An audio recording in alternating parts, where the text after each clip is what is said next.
Planning a fishing trip shouldn't feel like a full-time job. With FishingBooker.com, you can find and book the perfect fishing trip within minutes. FishingBooker.com connects you with trusted fishing captains around the world. Booking is fast, easy, and secure, with access to verified customer reviews, loyalty rewards, and around-the-clock customer support. Everything you need to book with confidence is in one place. So head to FishingBooker.com and start planning your next fishing adventure today. Planning a fishing trip shouldn't feel like a full-time job. With FishingBooker.com, you can find and book the perfect fishing trip within minutes. FishingBooker.com connects you with trusted fishing captains around the world. Booking is fast, easy, and secure, with access to verified customer reviews, loyalty rewards, and around-the-clock customer support. Everything you need to book with confidence is in one place. So head to FishingBooker.com and start planning your next fishing adventure today. Welcome to DSC's Campfires with Larry Weissoon, a unique blend of hunting, fishing, wildlife conservation, and the outdoor lifestyle. DSC's Campfires is brought to you by DSC, Conservation, Education, and Advocacy. Hornady, accurate, deadly, dependable. Taurus, award-winning revolvers and pistols. Stealth Vision, high-tech, precision-driven equipment for today's modern hunter. Red 55 Winery, signature wines from Emmy Award-winning country artist Miranda Lambert, owned by Rick and Beverly Lambert. And the Choctaw Hunting Lodge, home of some of the finest hunting in North America. Now, here's Larry. Luke, Clayton, I wish I were sitting up there with you in northeast Texas right now in your swing out in your front yard. Well, we'd probably be trying to track a hog or something, Larry. I've got a pear tree. This is a fact. The pear tree this time of the year always has a ton of pears, little summer pears. And I bet there's hundreds of pears on that tree. The squirrels get in there during the day, nibble on a pear, and it'll fall on the ground. Well, guess what? I do not understand how those wild hogs sniff these out or know they're on the ground. But every night about 9:30, there's about 10 hogs under under this pear tree. So old Luke is thinking very seriously about taking this brand new 10-point crossbow, and you know the rest of the story. Yes, I do know the rest of the story, and I can't wait for you to actually do that.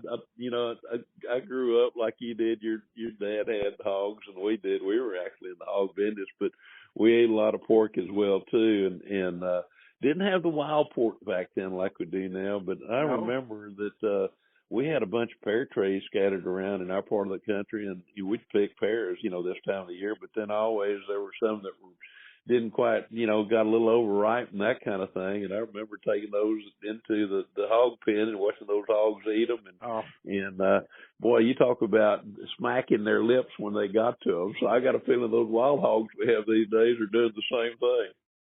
They do. And talking about smacking your lips, I'm ready for some pear fattened wild pork.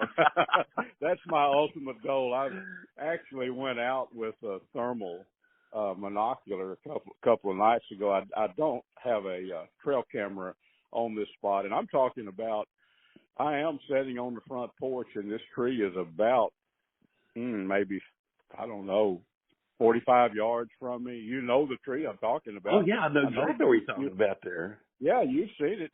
But, yeah, I mean, I walked up within probably 25 feet of about 10 hogs, and Larry, it really does amaze me, wild hogs, their intelligence, and it really challenges me. How do they know? I mean, we've talked about this, but these hogs have to travel well within half a mile of me is kind of a wilderness. It's like 15,000 acre ranch land, and not a whole lot of human traffic on back there. No, those hogs either remember, it's a sounder of sows and about 3 or 4 month old pigs that come out here. That's what I see, and I don't know if they're trained, like some of the sows from last year remember, or if they happen to smell. I really don't think they're smelling this one tree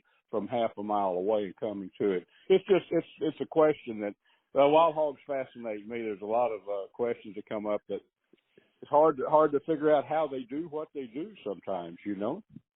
Well, if you look at, some of the scientific guys have done, they talk about the ability of the hog's sense of smell. They use those things in Europe, and they're digging up truffles that they're smelling 6 feet under the ground. So they do have a fantastic sense of smell. Yeah. But I got a strong suspicion that they have a recall of remembering that, when it gets to be a certain time of the year, that they go to these areas where previously, maybe their mamas took them to find something to eat. So I got a feeling I just think there's got to be a combination of some of that, both. They're probably coming, they remember, they go toward that area, and then as they get a little closer, they probably, like, most animals do, approach feed areas from downwind so they can smell any kind of danger kind of thing. But I got a feeling so they're coming in and remembered from the years past, and then at the same time they're walking up there fairly close and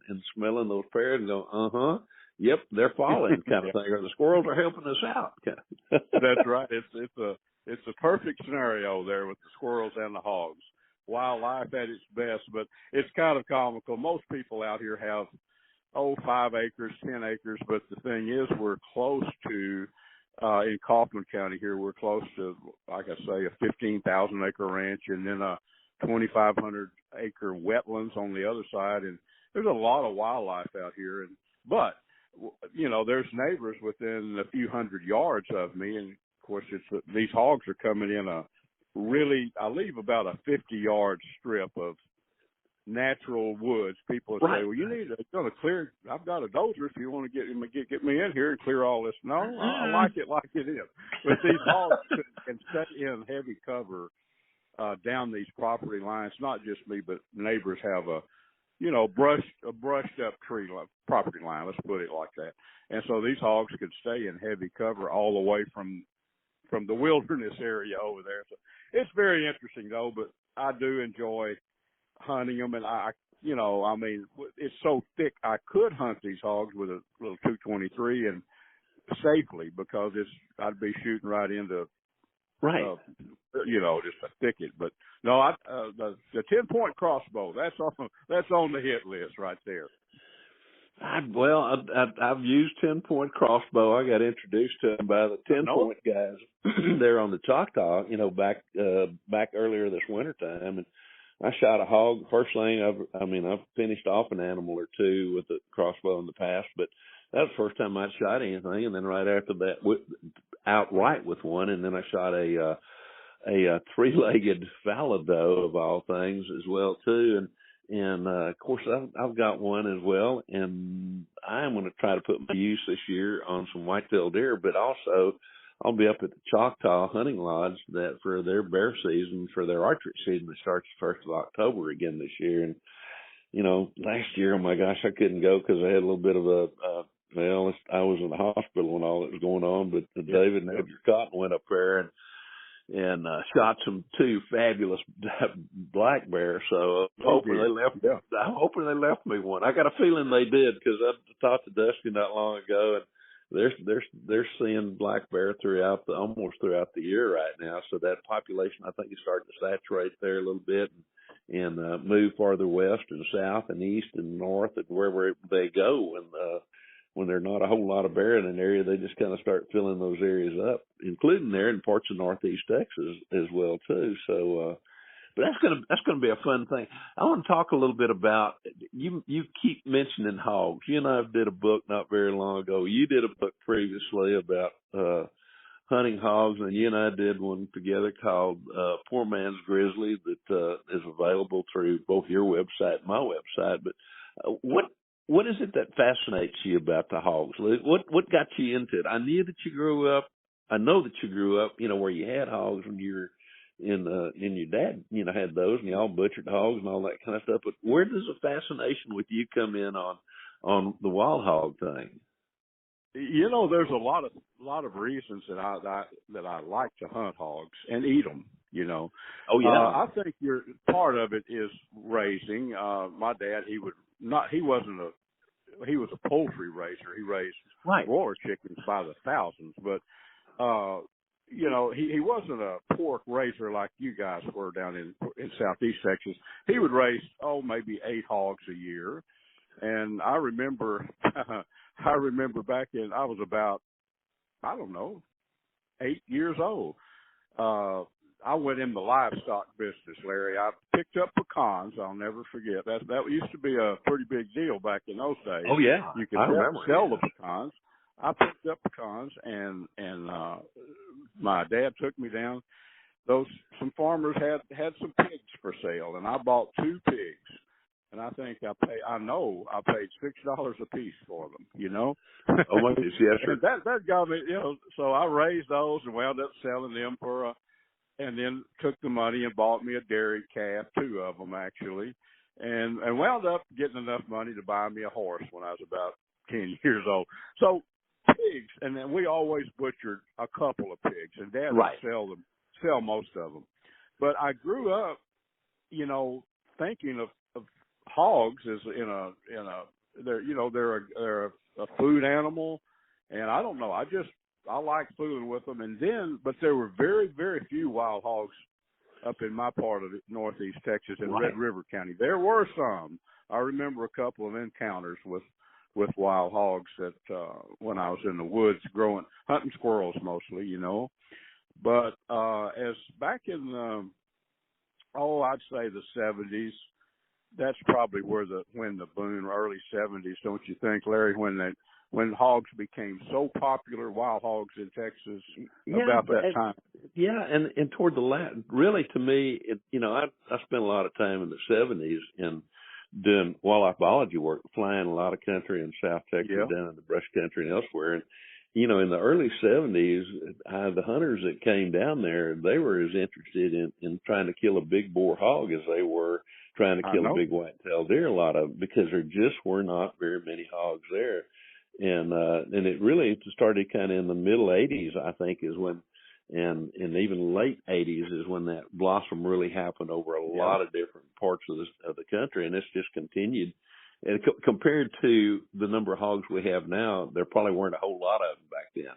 But, you know, they were present. And where I grew up in Colorado County, almost halfway between Houston and San Antonio, and we just didn't have wild hogs. We had domestic hogs, but I also remembered my dad telling stories about when he was a kid that people would buy a whole bunch of hogs and just turn them loose in the woods in the fall, because when the acorns and pecans were falling, and those hogs the domestic hogs would naturally fatten up, and then they'd have these huge roundups. I remember as a kid him showing me pens where they you know, kind of brushed in pens or log pens that they tried to chase those hogs into. So, you know, they're years, but not enough to where we even knew that they were there.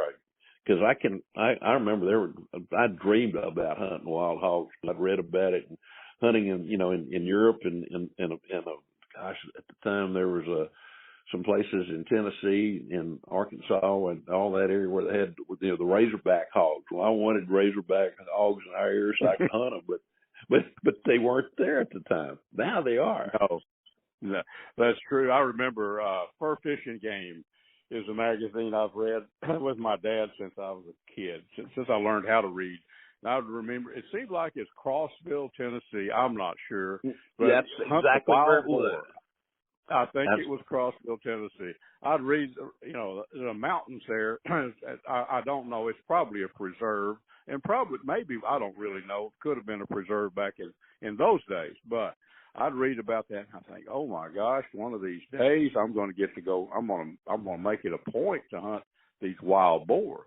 Well, where I was raised, Larry, the Red River was not far from us. The Sulphur River was a little farther, but there was 2 rivers, big rivers. Right. And I remember some guys with dogs when I was a kid, and I remember one of them come by showing a big old boar to my dad.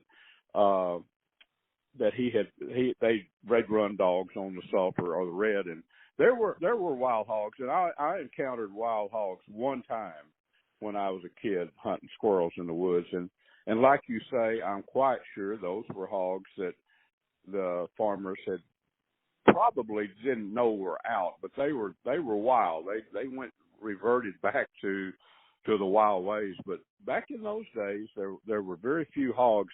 An interesting thing, Robert Mitchum, the famous actor Robert Mitchum, absolutely, filmed a show called Home from the Hill. Yes, now, sir, I remember it well. The Broken Arrow Ranch, which was about, I don't know, it's closer to Lamar County from where I was raised. It's probably 30 miles from where I grew up. But that ranch there, that was a true wild boar. And if you haven't watched that old movie, it's available. It's really worth watching with Robert Mitchum. And it was about a young boy that grew up kind of like you and I, and wanted to hunt hogs and wasn't real sure of himself. And his dad pitted him against the great big boar. It's a very good show. But that, there were hogs in that part of the country, so it's kind of morphed into a deal now. There's hogs.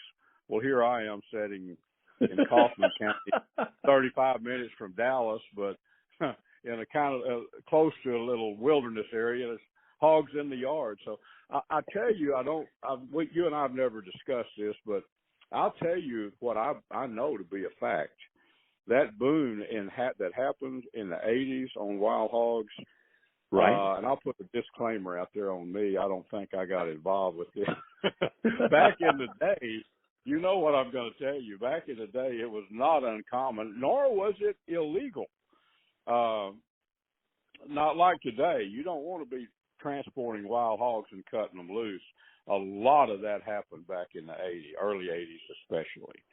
It did. You know what? But it really did. I mean, I had friends, and I was not involved in it for a bunch of different reasons, but I know numerous people that hauled hogs all over the state of Texas and released them, kind of thing, and it was for the hunting part of it, because it gave the hunters on the leases, something else to hunt during the time frame. And the hog really was looked at totally different then than it is now. It wouldn't consider no doubt a nuisance. It was not a game animal, but in a lot of different ways, it really was, because of the hunting aspect, and people used dogs and hunt them, year round, kind of like they do now. But I don't think people realized quite what they were doing, nor did they probably realize the reproductive capabilities of those hogs. That because now I used to get tickled, because when we were in the hog business, if we could have a sow that would raise 8 pigs, we thought we were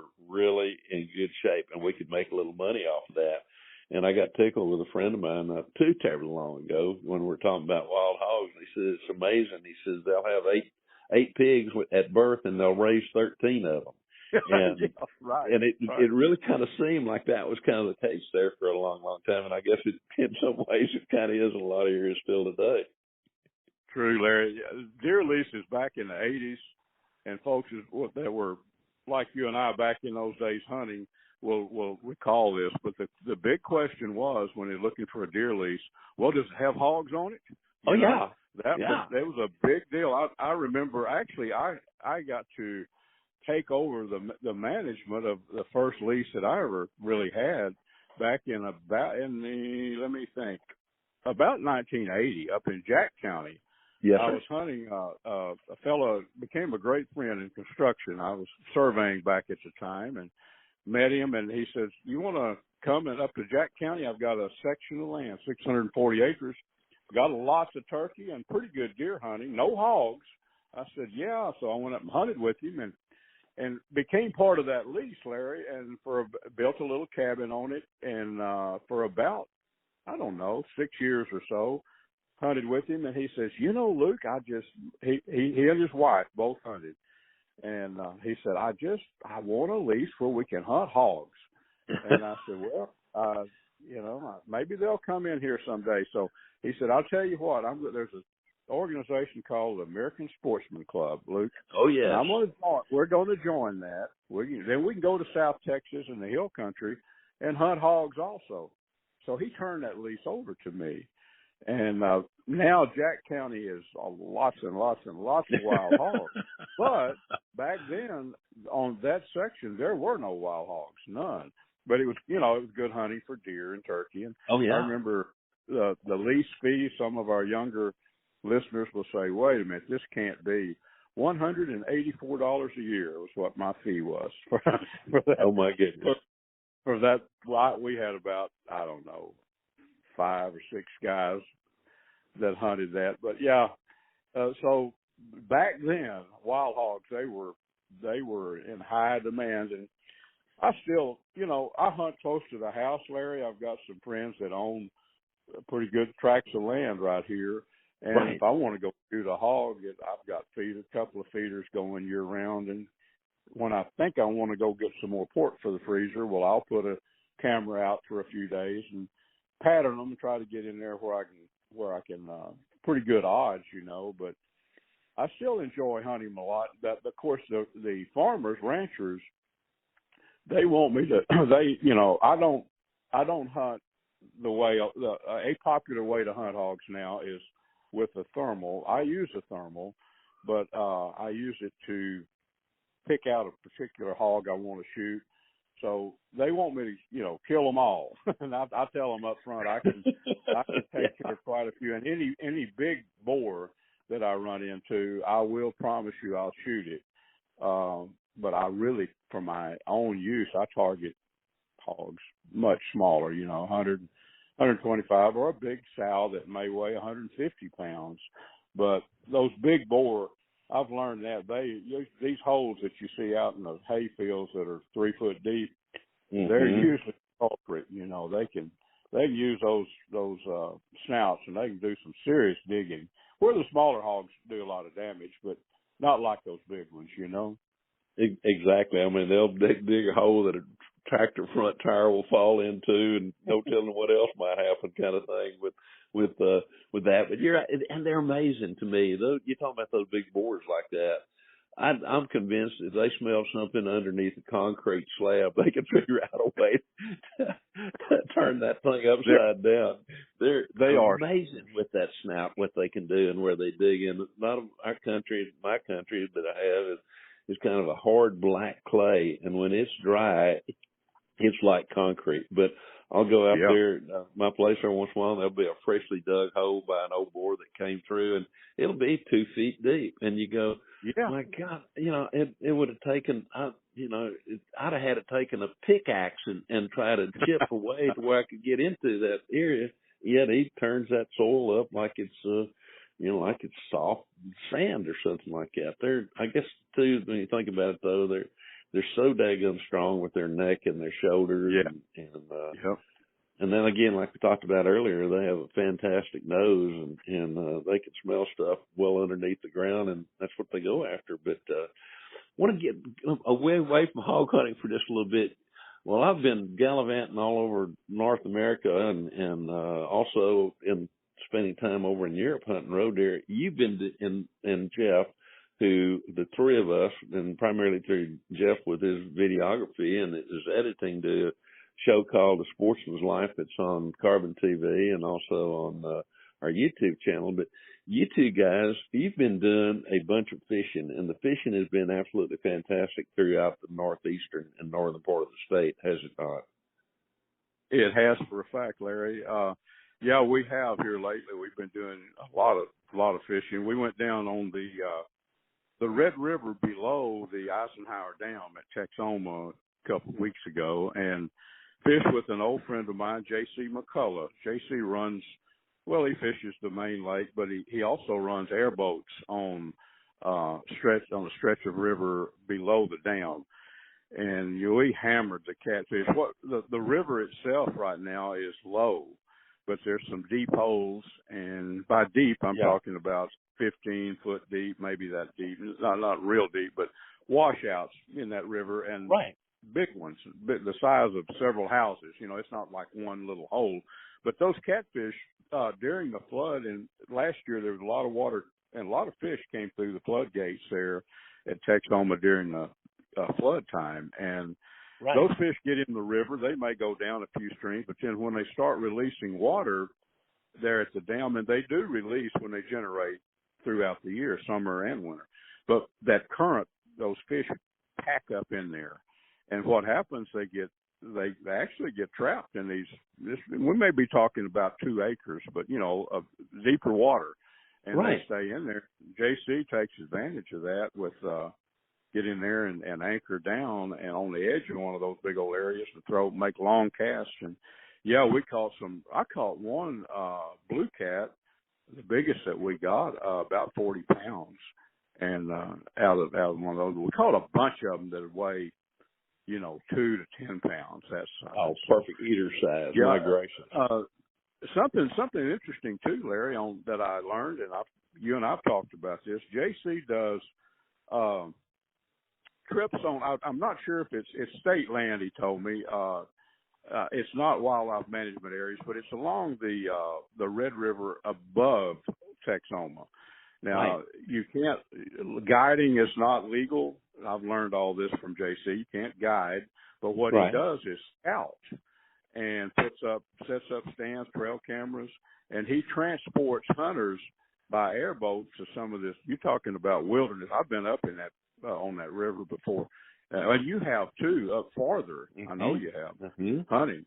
But that is wilderness country back there. And I think maybe this fall, you and I, Jeff, and we may just we're kind of talking it over, getting plans to get up there and hunt some of that country. They take some big old bucks up there, but there again, it's not something your average, you'd have to paddle a canoe and drag it from, over a river gravel and everything. It'd take forever to get up there without an airboat, But I think that would be an exciting thing. So learn that while fishing with JC, Larry. And, you know what? Fishing trips are worthwhile in a lot of ways. Not only you're catching fish and having a good time, but you're also gathering information in this instance. And when you told me about that, I've hunted Oklahoma basically in that area on private land, just up from the river, and taken some really outstanding whitetail deer. And then, of course, I was on the lease up there with a friend of yours for last year, and ended up taking a really nice buck there in the on the Texas side of things, and saw a couple of other bucks that I was sorely wishing it was a 2-buck county, but it was only a 1-buck county thing. And but the one that I took is out of this world good. But that area too, as I've mentioned, I've hunted just, oh my God, probably just north of that area where JC is talking about, or you and he are talking about, and that's something that we're going to look at very, very closely this fall. It's in Oklahoma, so you need to have a Oklahoma hunting license and a deer tag, but those can be bought across the counter. So I think that's something we need to take a serious look at. Maybe we can even make arrangements down the way to get some other hunters up there as well too. After we check it out.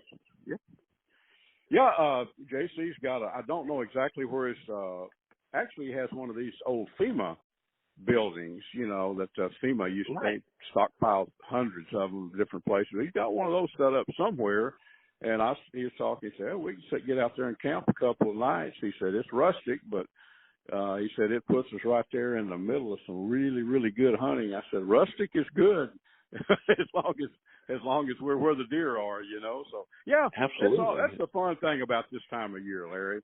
It will not be long until it's time to hunt whitetail deer. It's not long at all, and but it is time to start. That's right.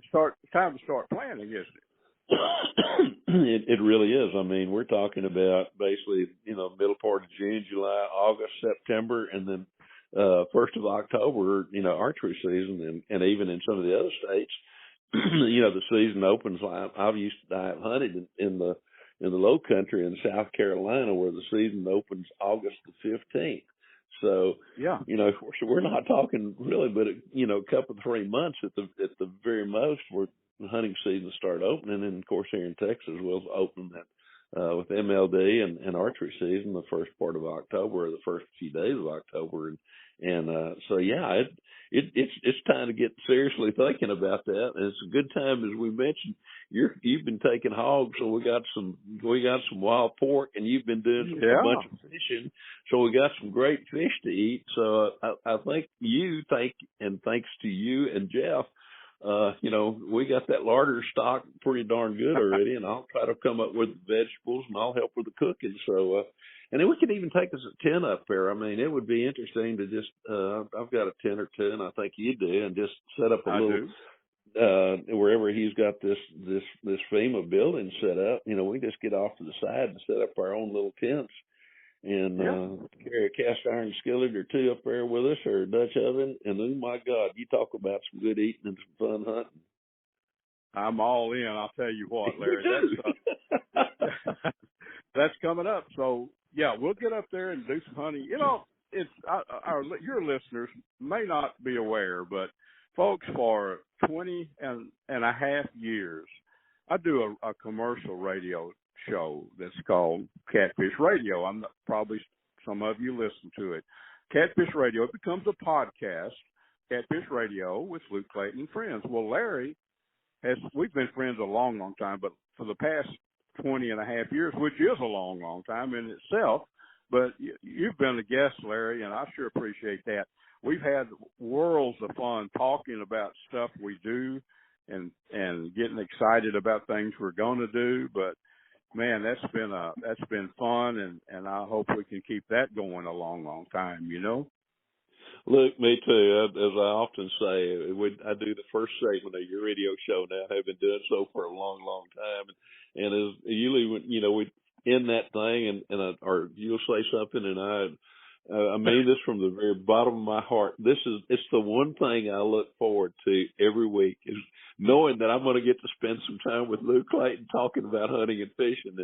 And as you mentioned, it's on a lot of different radio stations across Texas and a few other places. I think it even airs in Georgia, if I remember right. It does. In one area. And then, of course, you also do, beside all that, you do the KETR public radio outdoor show, and been doing that for a long time. And then the same thing with the High Plains public radio show that's based out of Nebraska. And then, so, I mean, you've been involved in that sort of thing, talking about hunting and fishing for many, many, many years. Of course, all the different writing you do for the newspapers. And you mentioned Fur, Fish, and Game a while ago.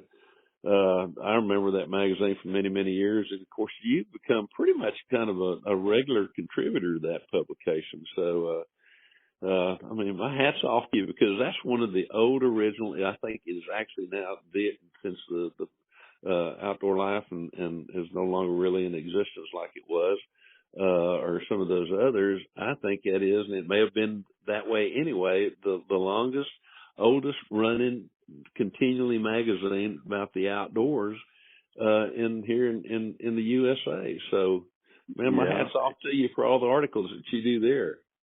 Well, I enjoy it a lot. It's nuts and bolts articles is what it is. Yeah, you're right, Larry. This past year, it celebrated its 100th year of continual publication every month, And, so I do. I write several articles a year for it, freelance, I don't know, usually 4 or 5 articles features each year. And yeah, I enjoy that. It's a great publication. But the main thing I wanted to do is say thanks to Larry Weissoon. I bet I have some kind of I hold some sort of a record for recording more audio with Mr. Larry Weissoon than anybody in the world. You do by an absolute long shot, I think. And, the good thing about it is, for those folks that are listening who are not so fortunate, and I know a lot of the radio shows that you do can be heard on the internet, from the various stations that they have. But, if you want to, you can stream it there. But the other side of that is, you mentioned the podcast that you started doing now called, Catfish Radio with Luke Clayton and friends. And that's basically the radio show that you do every week, and it is a weekly podcast like this DSC Campfires that I do, and it's available pretty much everywhere that you can can listen to a podcast, including like Spotify and iHeart and Apple and Outdoor Action and even with CarbonTV.com. And so, I mean, that's a great place to listen to. You've always got some fantastic guests. I'm so truly honored to have been with you all these many years. And as we talked earlier, you mentioned earlier, I'm looking forward to a whole lot more years. But you have some very interesting guests. It's always entertaining, and there's information there that doesn't, you don't beat people over the head with information, but if they listen, let me tell you something, they can learn a lot about wildlife conservation, about hunting, about fishing, and, the outdoor lifestyle that at least a whole bunch of us really enjoy and appreciate. But, I'd like to suggest to anybody out there to go to whatever podcast, platform you listen to and look up Catfish Radio with Luke Clayton and friends. And by golly, if they don't have it, send them an email and say, hey, we want this on our show or on your network now, kind of thing. Well, it's available, that's for sure, Larry. Yeah, and the thing is, the local radio station, say there's a station in Greenville, Texas, or Paris, Texas, or Carroll, wherever. The local people, they listen to it on the radio. Obviously the signal doesn't go. Now, KETR is a public radio station. It's 100,000 watts, and it goes from Texarkana to Kaufman County, all over.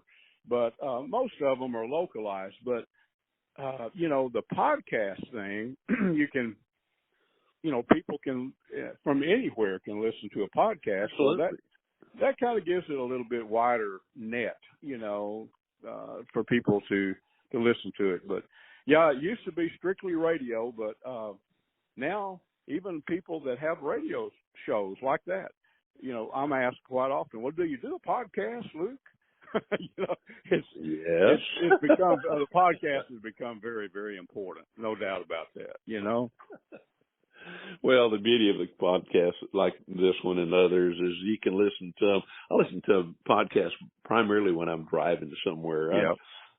There's a few entertainers I like to listen to, but that list is relatively short compared to what it was years ago, and so I find myself listening to podcasts when I'm driving, and that's when I get a chance to listen to you and me on Catfish Radio with Luke Clayton and friends, and I'll even listen to mine every once in a while and say, oh, my God, why didn't I say that, or why didn't I do this, or why didn't we approach, something this way? I know it. It's also a learning process as far as I'm concerned. It is, or when I'm doing it, why didn't I take that conversation in a different direction, But it is conversational. It's just it's humans talking to each other is what it is. And then I try, the main thing when I have scheduled guests, nobody's a public, well, most of the guests are fishing guides, hunting guides, right. Outdoor people, or maybe just somebody that knows a whole lot about a particular, part of the outdoor lifestyle. But my goal is to get somebody on there that's, entertaining, yes, but knowledgeable and talk about what they know about. And, as an outdoor writer, and I bet you'll agree with this, Larry, you've been writing about the outdoors longer than I have, a decade or so. But I've been writing just about 41 years when I sold my first article to a newspaper. It's been 41 years ago. Well, the main thing that I can take away from all that is things that I've learned. And as an outdoor writer, it opens up doors. It does to hunt and fish, do outdoor endeavors with a lot of different people. And by that, I mean, say you're going turkey hunting in the spring. Well, you and I both have hunted with some really, really, really good turkey hunters. Yes, sir. Where are you going to learn? It could take a lifetime to learn what they can teach you and people like that in a year or two. I mean, that's just the fact. or say you want to down rig for striped bass. Well, who knows anything about that except a handful of knowledgeable people? So that's, Right. I think that's what I've really enjoyed a lot about my career as an outdoor writer, is things that I've learned from people that, you know, maybe make their living doing those things, you know? Absolutely. But you do it in a manner, Luke, to where it's also entertaining, and as opposed to just a listing of a recipe type of thing, like do this, do this, do this, do this. You get the guys telling stories about how they caught fish, how they rigged up, all those kind of things, and all that information is there, but it's such in a manner that it's fun to listen to. And I think people in the long run, they learn more by doing it that way than having just, you know, a boring recipe. Well, you tie the hook onto this way, you take the fish that you're using as a bait, and, you know, you hook it here, you know, kind of thing. All that can be done in an entertaining manner, and that's what you and the guests that you have do. And to me, that's one of the reasons that you've been around all these many years, that people want to listen to you, and they want to learn, and they want to be entertained. And to me, that's really important, that we take that approach as opposed to, like I say, to just doing a recipe. I think you're right, Larry. And I always try to stay away from, maybe I shouldn't, but I do. It's just the way I am. Politics. Okay. We've all got our ideas, and that's our ideas, how we feel about politics. Right. And as far as news items, the internet is deluged. We live in Texas, of course. You can go to the Texas Parks and Wildlife website, right, and there's news releases every week. Most of us know about that. Of course, back in the day, newspapers were a source of getting that information out. Yes. Not so much anymore. A newspaper outdoor column was a way that you could learn about the red snapper limits, or when the deer season opens at a certain new time, or new regulations. That's how you learned about it. Absolutely. But nowadays, not really.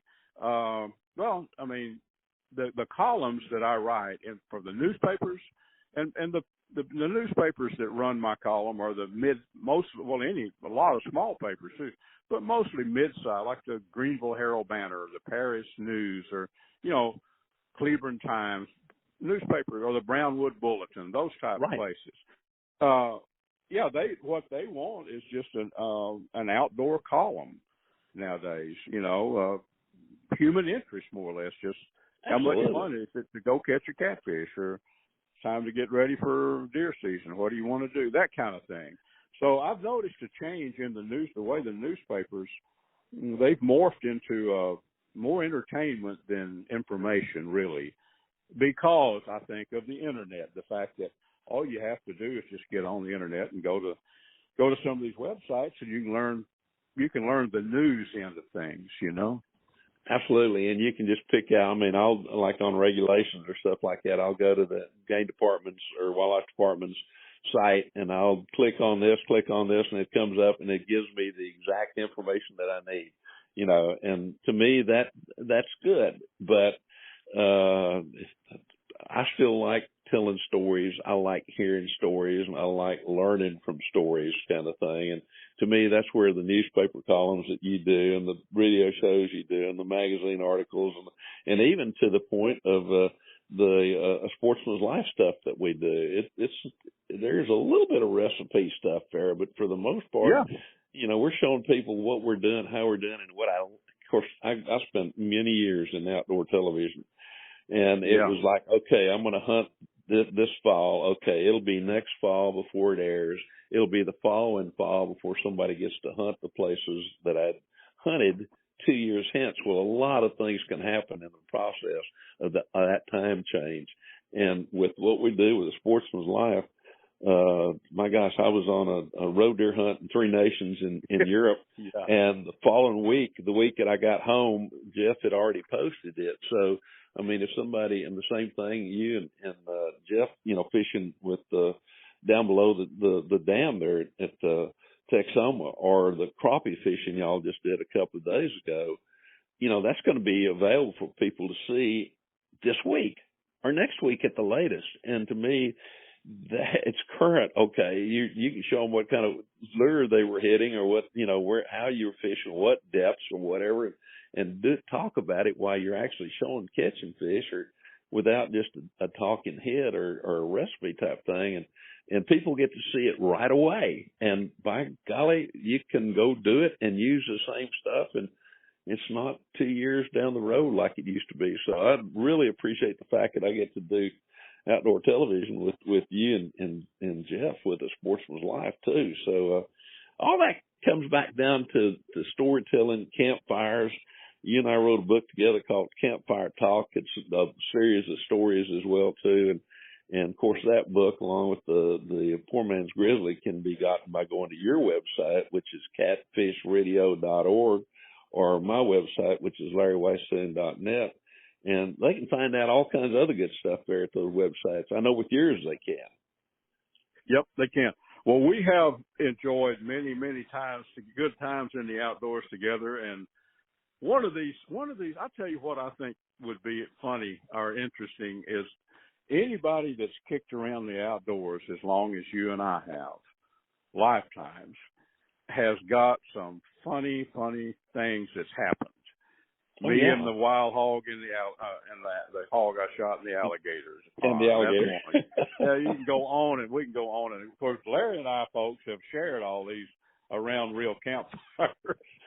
But, just a combination of story of things that's really happened. And I think people that, that have been in the outdoors a lot like we have, they can probably relate. One time I was up in the Uncompadre forest one time. I can tell you this real quick. I was wore out. I've been driving like 14 hours. Mm-hmm. This has been, 30 years ago maybe. I drove all the way up there and met an old boy and his family, but they hunted the Uncompadre forest up there in Colorado. I was wore out. They had a tent set up out there, a big old wall tent. And sitting around a campfire when I pulled up, I was thirsty. I needed some water, And sitting there, and the old boy, my friend, I said, "You got any water?" He said, "Oh yeah, there's a jug right behind it's in the dark back there, Right. You've heard this story. There's a gallon, 5 gallons of water back there in a can." Well, I couldn't see a red can from a blue can because it was dark. He said, "Go back there," and I had a big old, glass, and I went back there and poured me some up. You got to understand, I was tired. I was driving. I went back there and poured up what I thought was water. I come back around. There were 6 or 8 people around a campfire, mind you. And anyway, I'm sitting down there, and that's my buddy. I hadn't taken a drink yet. I just walked. He said, "Luke, what do you got in that glass?" I said, "Water. You told me the water was back there." He said, "You got gasoline in that thing." I was laughing about that a million times. But those kinds of stories, if we've all got them, I promise you. Not everybody might not tell them on themselves, but if you get around the outdoors, you've got some stories, right? You're exactly right. With that, I want to remind people that you and I are going to be at least you're going to be there part of the time. I'm going to be there the entire time at the DSC Summer Show, which is July 23rd, 24th, 25th, and 26th there at the Gaylord Texan in Mesquite, Texas. And we'll have an opportunity to sit around with people and tell some stories. And then, too, I think it's September the 17th. You and I will be at the DSC office for an evening. We're going to prepare some wild game food for the attendees, and you and I are going to sit around a campfire. I don't know if it's going to be a real campfire or going to be, something with glowing lights and blowing paper kind of thing. It looks like a campfire, but we're going to be there telling stories to members of the DSC, the Dallas Safari Club, that evening as well too. And to learn more about both those, they can go to biggame.org, or if they want to learn more about the DSC Foundation, which is the granting arm of DSC, they can go to dscf.org. So Oh God! You know, the other thing is you have and then we'll probably have to kind of go our separate ways here this morning. I've got a bunch of stuff going on, and I know you do too. But you know, you have an annual rendezvous that's there in Greenville, Texas, during the springtime, and just to remind folks about it just a little bit, and you know, we'll be set that a little bit later on, and we'll try to keep people informed. But that too is an opportunity to sit around a real campfire with Luke and me and a bunch of our old friends like David Edgar Cotton and Rick Lambert and you know, a bunch of other guys, and it's amazing how the stories flow around that campfire as well too. That's worth coming. That would be a lot of fun, folks. This is usually the first Saturday in March. We'll keep you posted on that. And Larry, the Dallas Safari Club event at the Gaylord, I think that's in Grapevine, Texas, right? That's where it's at. Grapevine, Texas, absolutely, and that's July 23rd, 24th, 25th, 26th, a 4-day show. Oh my gosh, over 400 exhibitors are going to be there. All kinds of great things going on during the daytime, and then on the night of the 25th, we'll have our DSC Foundation Gala, which is our annual fundraiser, and we'd love to have you there. But if you can't be there, you can support the DSC Foundation. And last year, we granted over $1 million to extremely vetted conservation efforts, but they can bid on those hunts and the different items that will go for sale that night by going to onlinehuntingauctions.com and looking up the DSC Foundation Gala. They'll start appearing probably, oh my gosh, in the I'd say probably in about the middle part of June at the very latest, and of course it'll be available to be bid upon all the way up until the night of even including the night of that auction. So want to invite people to that as well too. And thank you for reminding me to remind everybody that it is in Grapevine, Texas. Yep, Grapevine, Texas, beautiful facility out there. Larry, I've enjoyed our campfire visit today, man. I feel like we were around a real campfire, and we're going to be that way soon. We've got some fun stuff coming up, and we'll tell everybody about it later. I know it'll be some fodder for some articles and maybe film a TV or show or two this summer on fishing. You know what? I got a feeling that's going to happen. And ladies and gentlemen, I want to thank Luke for joining me around the campfire this morning, and thank him for the many years I've had the opportunity to spend time around him. If you want to learn more about the things that Luke does, you can go to www.catfishradio.org, and you can access things about his radio show, his newspaper columns, his articles, our books, oh my gosh, the podcast, the TV show, and all kinds of other good things. Luke, thank you so very much for being here with us this morning. And ladies and gentlemen, we'll see you around the campfire right here again next week. DSC's Campfires with Larry Weishuhn has also been brought to you by The Crown Bar in LaGrange, Texas, the Texas Wildlife Association, Double Nickel Taxidermy, and Burnham Brothers Game Calls.